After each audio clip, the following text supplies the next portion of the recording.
Ester. 3-cü fəsil. Hamanın Yəhudilərə qəsdi.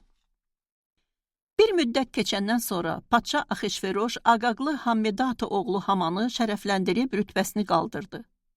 Ona yanındakı bütün rəislərdən üstün mövqe verdi.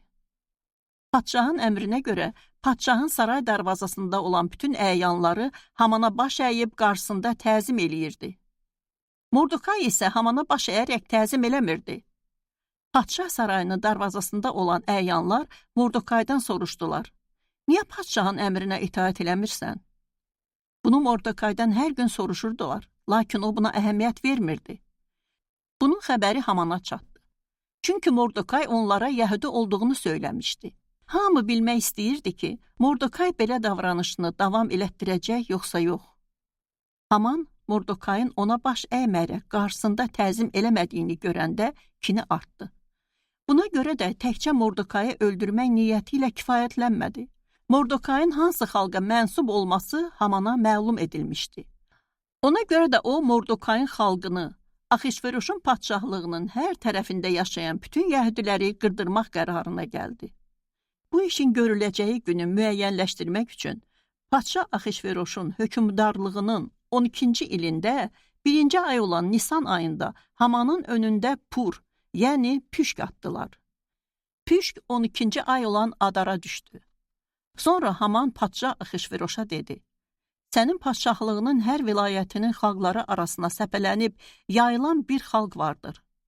Onların qanunları bütün xalqların qanunlarından fərqlidir və padşahın qanunlarına əməl eləmirlər. Onları bu halda qoymaq padşaha yaraşmaz. Əgər padşahın xoşuna gələrsə, qoy onların məhv olunmasına dair fərman yazılsın. Buna görə padşahın xəzinəsinə bu işi görənlər üçün 10.000 talat gümüş çəkib göndərərəm.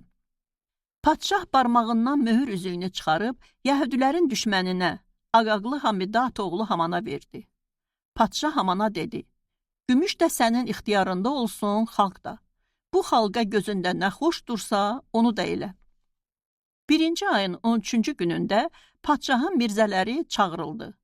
Hamanın əmri hər vilayətə öz yazısı və hər xalqa öz dili ilə yazılaraq canişinlərə, bütün vilayətlərin valilərinə və xalqların rəislərinə göndərildi. Bu əmr Padşah Axişveroşun adı ilə yazıldı və padşahın möhürlü üzüyü ilə möhürləndi.